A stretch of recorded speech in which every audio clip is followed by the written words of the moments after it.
Been doing a day trading, if you have been doing 0 DTE contracts and still losing money on a daily basis, you need this video. By the end of the video, I'm gonna give you a walkthrough of the SPY chart that happened today on December 30 and some of the tips that you need to do to avoid losses in 0 DTE trading. That's exactly what I practice and that's how I take my gains on a day. Let's look at what happened today. I'm looking at SPY 1 minute chart because that's what I used to decide my entries and exits, right? Number one thing you need to do is observe the price action right out the gate. Price, price action right out the gate was choppy and slowly moving down, but then it reversed from here. Look how the strong candles are. So you already know the price action kind of come in choppy, but then also reversing and respecting some of the levels here. Number one tip, understand what type of price action we are dealing with today. Let's say you did not take a trade here. You did not take a trade here for 15 minutes, but at least you know 15-minute range now. So what, price broke out, you can take some calls here like I did, take some gains. The more the merrier, right? But soon as price action decides to reverse, make sure you scale out, hold a runner on your contract. Number two, hold a runner if you think price can go up more, but then make sure you also set a stop loss to at least break even or lock in some type of gains. Price decides to reverse and reverse all the way back down from 250. Nothing crazy, very normal. Price went up, price went down. What did you miss?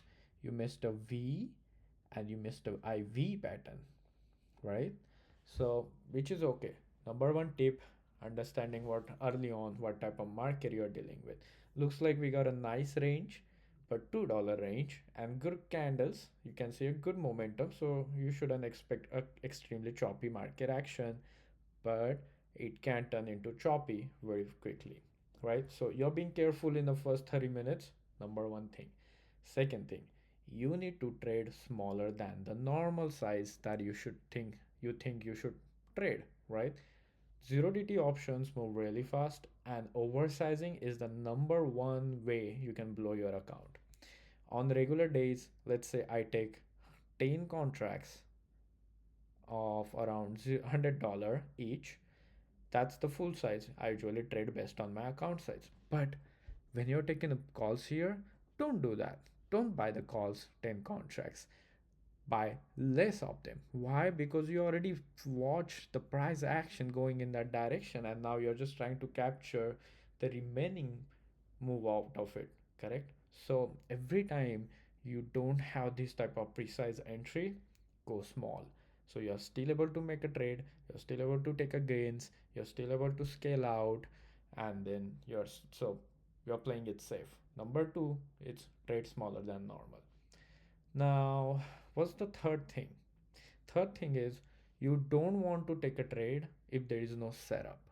You must have a setup. What does that mean? If your strategy and a setup doesn't tell you that to take a calls here, you don't take the calls there.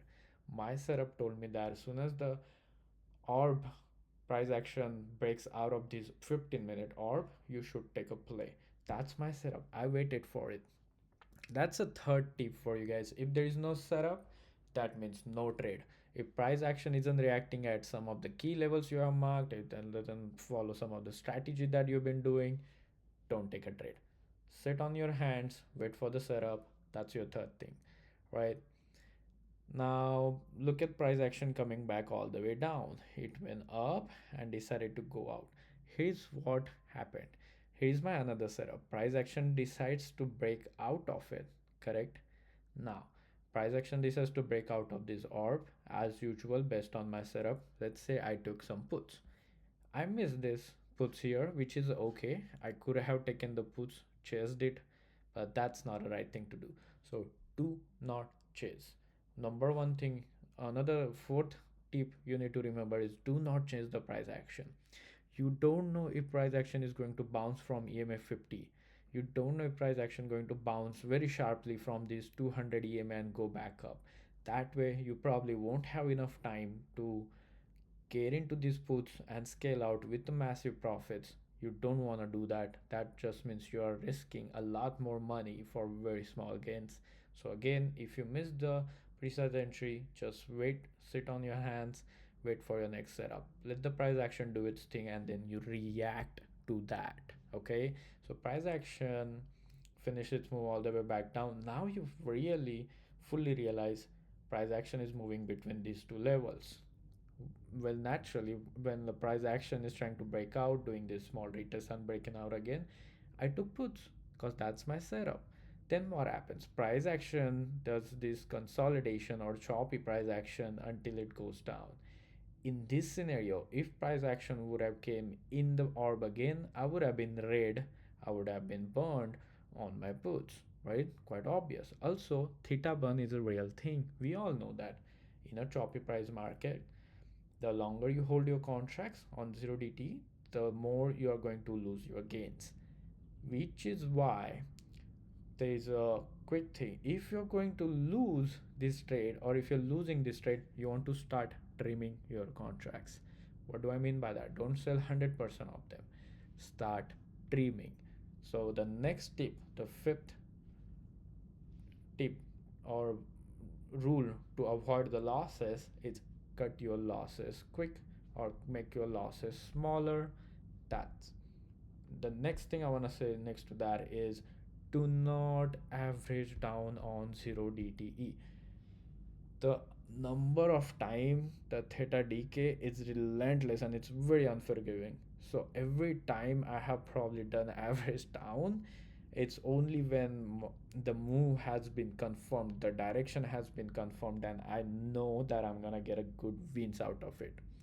Otherwise, I would never do put more money into my trade and try to save myself. I would cut my loss and move on to the next one and look for making that money somewhere else, right? That's the thing. And look what happened. Price action somewhat came here. I took the gains from then price actions decided to go up, which is okay. I'm okay at this point, right? But then I also had this channel marked. Soon as it broke that channel, I like to take some trades. So this is my setup. Well, not setup, but more of a channel play or price action play. So I took calls and look how they went all the way up here. What did you know? You already know the level that price is going to test. If price is going back to it, awesome. My calls give me amazing wins here, more than 100%. And then you mark that level. Now you can continue playing based on that. But these are some of the things. You must not do a revenge trading.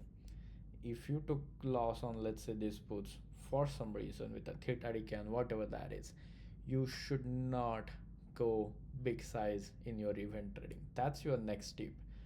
To avoid a loss, you should never be doing a revenge trading. Trying to make back your losses usually makes it worse. Think about that. And you are also not in the right mindset to take a correct decision, take a correct trade size, and you're probably holding them longer than you should. So almost everything you're trying to do is wrong here. So risk management is a real thing, guys. This is a game of survival. This is not about profits. The more you protect the capital, the real edge you will have in a 0DT trading. Look at this price action just going back and forth for the whole day, almost this whole day, right? What do? I don't trade it. I don't know what it's doing. I took my calls here based on some of my calculations and I just held them. I held them all the way up here and even longer than that. Why? Because I don't want to trade the choppy price action. The candles are unpredictable. There is nothing telling me that they are bouncing from which levels.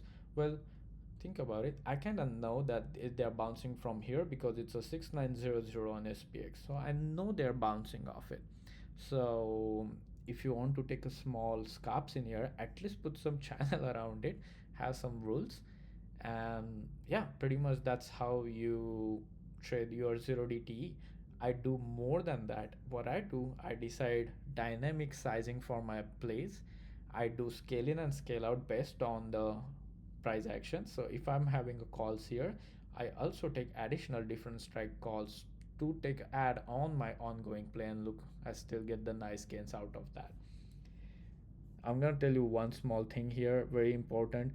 If you don't understand what I'm talking about, if you don't want to learn what is this day trading is, if you don't know what the call is, what the put is, how to buy it, how to hold, when to scale out, you want to learn the strategy, all these things I teach in a live channel. I have a day trading channel where I trade with in front of everyone. I share my trades and signals every single day. You can see on December 30 I've been mentioning all the entries and exits, scale in and scale outs. So means scale out, I'm saying 11 16, take some calls here, and then look at that, we have some massive gains, 153%, 94%. I ended up SPX puts with almost 600%. If you want to join or need help, feel free to reach out. I'm gonna leave my Discord in a comment and description of the video. Hopefully you take some hopefully take some value out of this. I'm just going to summarize some of the things for you. Number one is it understanding it is a survival game. This is not about profits. This is about surviving and protecting capital. So you must do everything that you should do to do that. You need to trade smaller than the normal in a choppy price action. Third thing, if you don't have a setup, don't take a trade. Fourth thing, understand the market price action early on. The longer it takes, it's okay, but avoid trading in early time unless and until you're very sure of that. Don't trade emotionally, trade based on the levels, VWAP, support, resistance, whatever levels you want to mark, MACD, RSI, use that. Build your case based on the data, not emotions. Number six, cut the losses right away. If you think the trade is struggling and going against you, cut them, or at least start trimming it. So if you're gonna have a loss, make it smaller, right?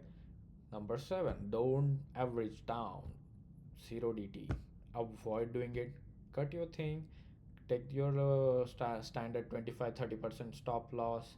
Move on to the next trade. If you think that trade is still valid, you're already down on it. There's no point increasing the size of it. Take another entry, hold it, and probably get the bigger gains on that. Correct? Then we already went over not averaging down. um, don't revenge trade, and then also set some type of maximum loss limit. You hit that, just walk out. You don't need to sit there and make it worse. Well, those are some of the tips that I can tell you right now in this video, but good luck on your day trading. I'll see you all in the Discord. Thank you.